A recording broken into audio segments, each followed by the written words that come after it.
How far you going, man? All the way. Good hello. Hello. Hello, my fellow stinky visitor here in hell. This piece is entitled Complaints About Your Hell Talk. It was written and copyrighted 2026 by Alexander T. Newport. You can find his peculiar and amusing books at all Amazons worldwide. He appreciates your appreciation. He doesn't actually behave like an uncouth cunt in person. He's fairly friendly and easygoing. Let us begin by counting down. 3, 2, 1. Listen, mate, we've had a lot of complaints about you and your talk about this world being a predetermined hell. People don't like that kind of talk, and people don't like thinking about death either. You seem to dwell almost exclusively on these two very uncomfortable topics. How does walking around this life believing it is an actual hell make it any easier for anyone? The kind of hell we are in is best summarized by the lyrics from a Rolling Stones song. You can't always get what you want. But if you try sometime, you just might find you get what you need. The key word is can't. That's a strong indication of predetermination and designed thwartings. And it's also a very curious coincidence that we get what we need in a universe that supposedly happened randomly and with no conscious intentions. What kind of world are we in? Is the world our relations with each other? Or is the world a physical thing of unknown and unexplained origins? I suggest, even though I refer to this place as hell, that it is our psychological, existential, uncontrollable, unfolding condition that is the actual hell. This physical place is quite remarkably beautiful and intricately designed, and all of the creatures within it are fascinating and miraculous. But all of those creatures share the same condition. They are plagued by fear and worry and misfortunate surprises. They are insecure and unsure. They are in a world where others are known to prey upon the kindness or innocence or ignorance of others. They are in a world fraught with many mortal dangers. So we can't call this place paradise or heaven, because those places do not have death or fear as part of their home state of awareness. The only sensible name to call this place where every living thing is a ghoul who eats dead bodies and is afraid and suffers and dies is hell. H-E-L-L. Hell.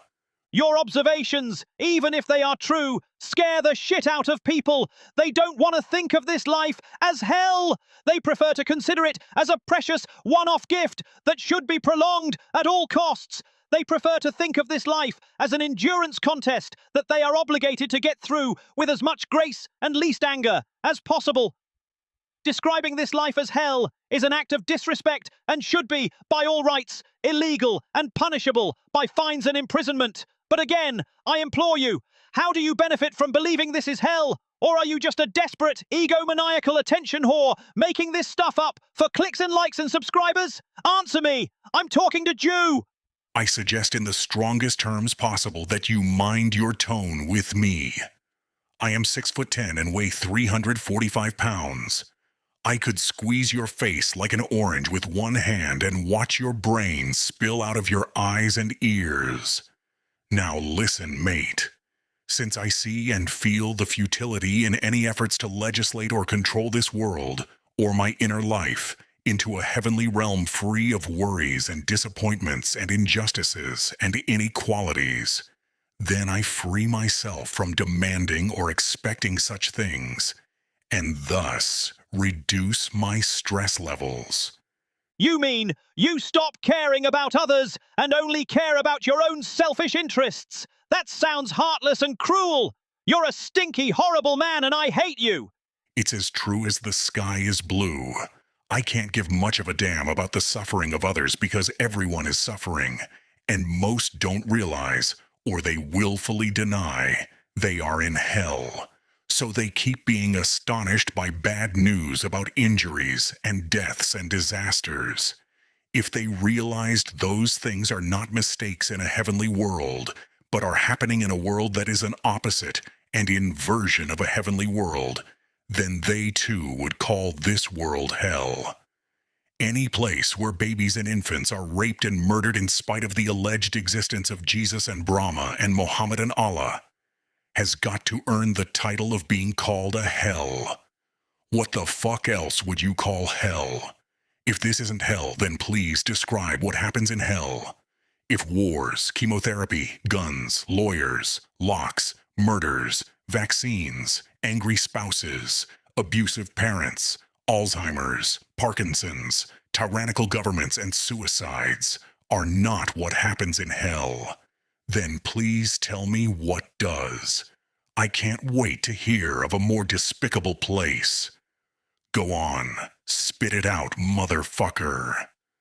The Bible says that hell is a lake of fire with screams of torment, wails of weeping, and gnashing of teeth.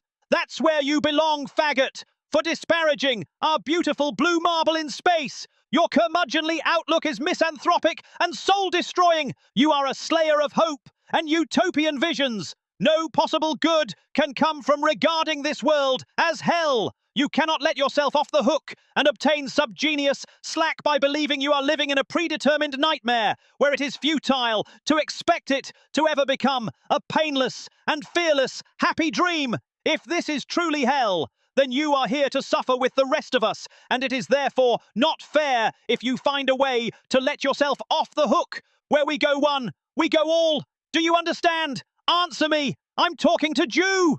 For every moment of truth, there's confusion in life. Do you ever wonder what you're gonna experience when you die? You do know that it is an irrefutable and absolutely indisputable fact that you must die in this world, right? Something happens when you die. Something happens. Are you telling me you have never contemplated what could possibly happen if it's not annihilation? Are you a quivering, anal-lipped moron too scared to think about it like a detective would? Or are you programmed to avoid the subject? It's perfectly fine if your script forbids you from thinking more than 45 continuous seconds about death and the possible or probable reasons for your life in a world of fear, pain, suffering, and death. You did not come here to analyze why you are here. You simply came here to be immersed in your self-determined soap opera, to be absorbed in the dream without realizing it is only a dream. And that's perfectly fine. You do not need to wake up. It wouldn't help you anyways. You came here to be exactly like an enthralled patron at a cinema, showing a horror flick. Maybe I did, and maybe I did. What the fuck is it to you? Maybe you need to shut that gigantic gob of yours and fuck right off down the road, Jack. Nobody wants to hear about your hell talk and fantasies about heaven and this life as a dream. People hate you. You're disgusting for saying the quiet part out loud. People are embarrassed for you. Just stop with the hell talk. It's not making you any friends. You're losing subscribers and followers. You're not gaining any. So take the bloody hint and just stop. Find a hobby. Start painting. Go bird watching. Give us a break from your infantile rants and screeds. Bukowski would not have liked this stuff. Think about that. He would have called you a repulsive fag, crying out to your mummy because you're afraid to die. Bukowski said in his poem, "It's all so clearly simple. Most things are a copy of the original, and the original was not much good." Was he being platonic, or just a jaded, sour-pussed cynic? And what things was he referring to? Man-made things or nature-made things? Bukowski was a poet, not a philosopher. Remember that. What's the difference? One drinks alcohol and writes about his hemorrhoids, and the other smokes pot and writes about the purpose for existence in an obviously temporary hell. That by all reason and common simple logic must be an inversion of an eternal home and reality that is a paradise and heavenly, and can only ever be universally friendly, safe, and kind. Oh, for crying out loud! Just shut up already! Shut up! Your ideas are disgusting, and putrid, and wishful thinking, solipsistic horseshit! How do you think President Trump would feel if his closest advisors informed him he was a successful businessman and commander-in-chief within the bowels of a predetermined prison sentence nightmare in hell? In hell? How MAGA is that? That's not very Christian or conservative, mate. I think I smells me an odious left-wing libtard atheist, spoon-felching faggot. And where, pray tell, what kind of reality would a character like Trump and a left-wing libtard atheist spoon-felching faggot exist in?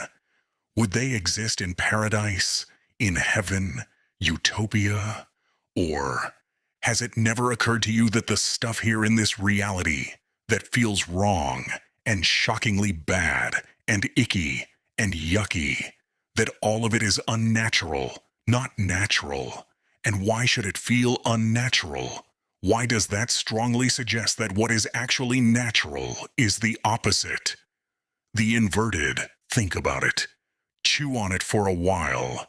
The stuff that feels wrong and bad and sad does not reflect an eternal reality, or truth, or love. It is therefore illusion. Nothing real is being threatened, changed, diminished, improved, or harmed by illusions. The only thing that is real, anywhere, at any time, are eternal conscious entities who are perfect eternal conscious energy. There are no other kinds of conscious entities. This temporary mortal life of flesh and bone is unnatural, and therefore a grand illusion. We eternal conscious entities designed it to experience a nightmare version of our eternal home. Sometimes life at an eternal home of friendliness, where everything works out the way you want it to, and no one suffers, and no one dies, gets boring and dull and ho-hum after a long while. But perfect eternal conscious energy is awesomely benevolent and infinitely intelligent, as exemplified by the fact that it provides a relief from the boredom in the form of predetermined, self-determined prison sentence nightmares that are full of obscenities, disappointments, worries, and death, full of all the miserable and bewildering stuff you can't get at home. The benefit of such nightmares is in the simple and overwhelming relief and joy to wake up in a home that is always fearless, painless, and packed with people who actually like you, people who know your name, people who always smile when you meet eye to eye. The simple joy of waking up divine, perfect, and changeless. The simple joy of waking up as a genuinely nice person who is not afraid and is very pleased to be back home. A home that is the opposite of any conceivable hell. A home with no sickness or injury or pain or disappointments. A home, sweet home, where there is literally and actually no such thing as too good to be true. Eck! Ick! Ugh! Ick! Pardon me whilst I wipe away the vomit from my mouth, but that sounds like New Age dope-smoking bullshit, and that disrespects the consensus vision of what this world is and what happens at death. I see no point in continuing this dialogue with you. Your mind is obviously diseased, and I am very pleased that you have no friends or supporters, and nobody buys your idiotic books. I am embarrassed for engaging with you. Goodbye. What about my baby? When's it gonna be my turn?